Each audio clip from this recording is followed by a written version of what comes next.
आज की इस वीडियो में इन सभी शब्दों का प्रयोग सीखेंगे, जैसे अभी के अभी, वहीं के वहीं, वैसा का वैसा, अंदर ही अंदर, मन ही मन में, ज्यादा से ज्यादा। ये सभी शब्द ज्यादातर बोले जाते हैं। तो सबसे पहले सीखते हैं अभी के अभी, और इसका अंग्रेजी होता है राइट अवे। राइट अवे मतलब अभी के अभी। अभी के अभी उसने रवि को मारा। ही बेट रवि राइट अवे। ही बेट रवि, उसने रवि को मारा। राइट अवे मतलब अभी के अभी। अभी के अभी अमन वहां से आया। Aman came from there right away. Right away मतलब अभी के अभी। अभी के अभी हम लोग किताब खरीदना चाहते हैं। We want to buy a book right away। तो right away का प्रयोग सेंटेंस के लास्ट में करेंगे और इसका मीनिंग होगा अभी के अभी। वहीं के वहीं, अब इसका प्रयोग सेंटेंस में कब करते हैं? इसका अंग्रेजी होता है ऑन द स्पॉट। वहीं के वहीं वो मर गया, मतलब जगह पर ही, घटना स्थल पर ही, ऐसे बात करते हैं। तो सेंटेंस बनेगा he died on the spot. वहीं के वहीं वो मर गया। सुमन वहीं के वहीं रोने लगा। Suman started crying on the spot. On the spot मतलब वहीं के वहीं। तुम वहीं के वहीं किताब पढ़ने लगा। You started reading the book on the spot.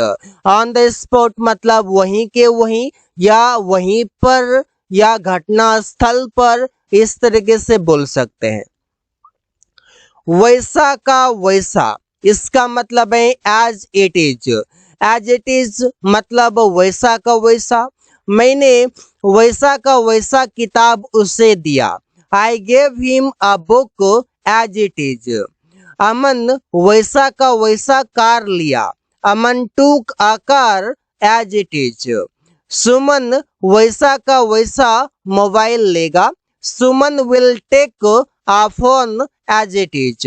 तो एज इट इज का मतलब है वैसा का वैसा, सेम उसी तरह। तो वहां पर आप एज इट इज का प्रयोग करते हैं। और तो और, इसके लिए आप प्रयोग करते हैं एंड व्हाट्स मोर। जैसे वो गाली दी और तो पीटी भी। She abused and what's more she beat. Saurabh बाजार गया और तो और वो सब काम किया। Saurabh went to market and what's more he did all works. तो यहाँ पर देखिए एंड व्हाट्स मोर मतलब और तो और। ये सेंटेंस में प्रयोग हुआ है कंजंक्शन के रूप में। ये भी कंजंक्शन है। तो सेंटेंसेस बनाएंगे जितना, उतना क्लैरिटी आएगा। हम लोग उससे मिले और तो और शॉपिंग भी किए। We met him and what's more we did shopping. तो यहाँ पर sentences, the more you make sentences the better you become. कैसे न कैसे, कैसे न कैसे के लिए शब्द है एनी हाउ। जैसे कैसे न कैसे वो बाजार जाएगा। He will go to market anyhow. कैसे न कैसे हम लोग मैच जीतेंगे। We will win the match any how.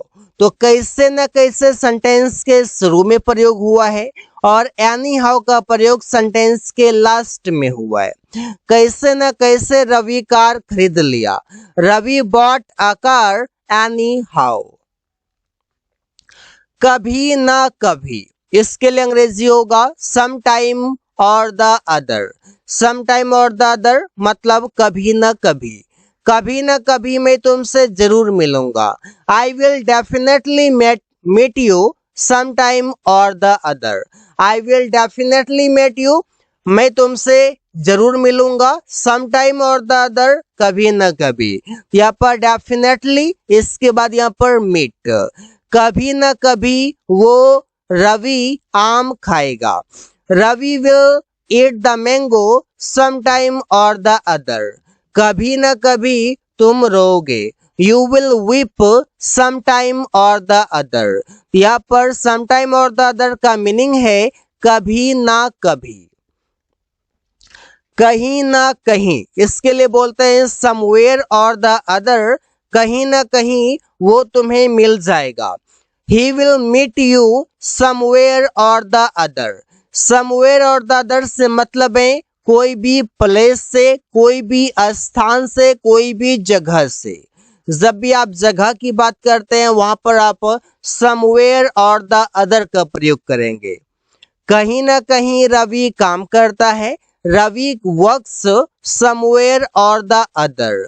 कहीं ना कहीं प्रिया खाना पका रही है, प्रिया इज कुकिंग फूड समवेयर और द अदर। अंदर ही अंदर, इसका मतलब है फ्रॉम इनसाइड। इसे अंदर ही अंदर वो रो रहा है। He is weeping from inside. अंदर ही अंदर प्रिया कुछ गा रही है। प्रिया इज सिंगिंग फ्रॉम इनसाइड। अंदर ही अंदर वो कुछ सोच रहा है। He is thinking something from inside. He is thinking something from inside. वो अंदर से कुछ सोच रहा है। अंदर से, अंदर ही अंदर ऐसे बोल सकते हैं। तो जैसा भी टेंस होगा, टेंस का सेंटेंस कंप्लीट करने के बाद लिखेंगे फ्रॉम इनसाइड। मन ही मन में, इसके लिए बोलते हैं in the heart of hearts. मन ही मन में वो उसे पसंद करती है। She likes him in the heart of hearts. मन ही मन में वो कुछ गा रही है, वो कुछ गा रहा है। He is singing something in the heart of hearts. तो यहाँ पर कोई भी काम कर रहा है पहले उससे कंप्लीट करेंगे, फिर मन ही मन में इसका अंग्रेजी लिखेंगे। तो सेंटेंसेस बनाते रहिए। The more you make sentences the better you get fluent. ज्यादा से ज्यादा, इसका मतलब है अ बिग क्वांटिटी। जैसे ज्यादा से ज्यादा अंग्रेजी बोलो, speak English a big quantity. ज्यादा से ज्यादा पानी पियो, drink water a big quantity. तो यहाँ पर अ बिग क्वांटिटी का मतलब है ज्यादा से ज्यादा। पहली बात तो ये, अब इसका प्रयोग कैसे करते हैं? इसका अंग्रेजी है फॉर ए स्टार्ट। इससे पहली बात तो ये कि मैं खाना नहीं खाऊंगा। For a start I will not eat food. पहली बात तो ये कि वो रोज नहीं आता है। For a start he doesn't come daily. पहली बात तो ये कि प्रिया किताब नहीं खरीदी। For a start Priya didn't buy a book. तो फॉर ए स्टार्ट से मतलब है कि पहली बात तो ये। पहला पहला या पहली पहली। अब इसका प्रयोग करते हैं वेरी फर्स्ट से। जैसे यह मेरा पहला पहला क्लास है।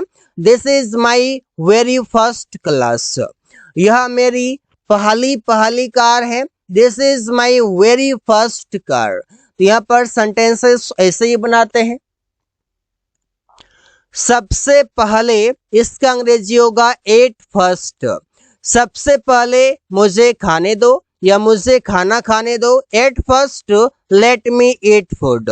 सबसे पहले मैं दिल्ली जाऊंगा। At first I will go to Delhi. तो कोई काम सबसे पहले करूंगा, उससे पहले आप लिखेंगे एट फर्स्ट। उसके बाद जो भी टेंस का सेंटेंस आएगा उसे कंटिन्यू करेंगे। अगला शब्द है पहले तो। इसका अंग्रेजी है first of all. First of all मतलब पहले तो। पहले तो मैं उसे पीटूंगा। First of all I will beat him. पहले तो रवि पेड़ काटेगा। First of all Ravi will cut the tree. तो सेंटेंसेस ऐसे ही बनाएंगे। पहले तो मतलब first of all. So guys, thanks for watching. That's all for today.